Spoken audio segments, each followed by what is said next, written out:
Hey guys, Rachel here to talk about rate of perceived exertion, or RPE. So we will be using the RPE scale to help gauge exercise intensity. This is simply a 1 to 10 subjective scale to help you understand how an activity is feeling to your body in regards to intensity level. When you're using this scale, you'll take into account factors such as breathing, muscle fatigue, energy exertion, both mental and physical. And this might feel different, or this will feel different between cardio and strength training. So let's break that down. So this 1 to 10 scale, let's start with cardio or aerobic exercise. Level 1 RPE, you're at rest, no exertion, sitting there reading a book, watching TV, whatever.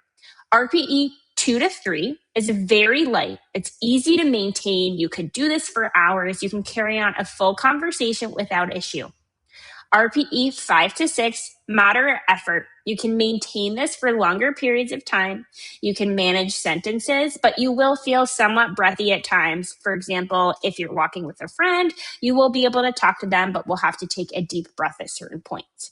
7 to 8 is hard to vigorous. It's difficult to maintain this. You can speak, but maybe a single word, right? This is not going to be long duration.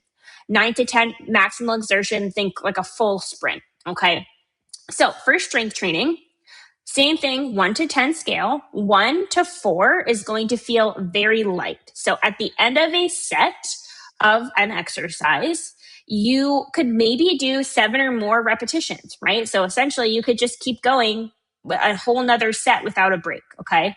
And let's actually use an example for this whole description. So the example we will use is a goblet squat. So if I was told to do a goblet squat for 8 repetitions for 3 sets. So if my RPE was a 1 to a 4 during this, I would get to that 8th rep and I would totally be able to do almost a full another set without taking a break, okay? So it should feel easy.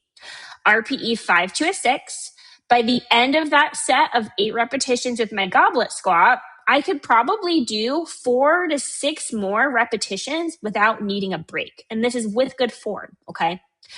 An RPE of a 7, this is starting to get harder now, right? So at the end of my set, I did 8 goblet squats. I could maybe do 2 to 3 more repetitions with good form, but I couldn't do more than that. An RPE of an 8. Now, this is when we're really getting into that strength zone, right? We could do 1 to 2 more repetitions at the end of that set with good form, but no more. RPE of a 9, we could do 1 more repetition at the end of a given set.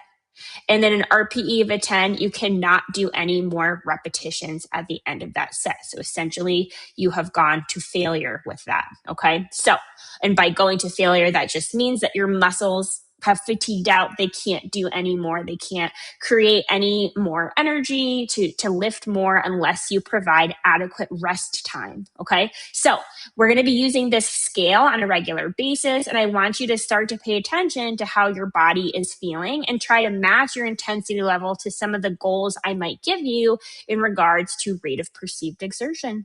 If you have any questions about this, please let me know.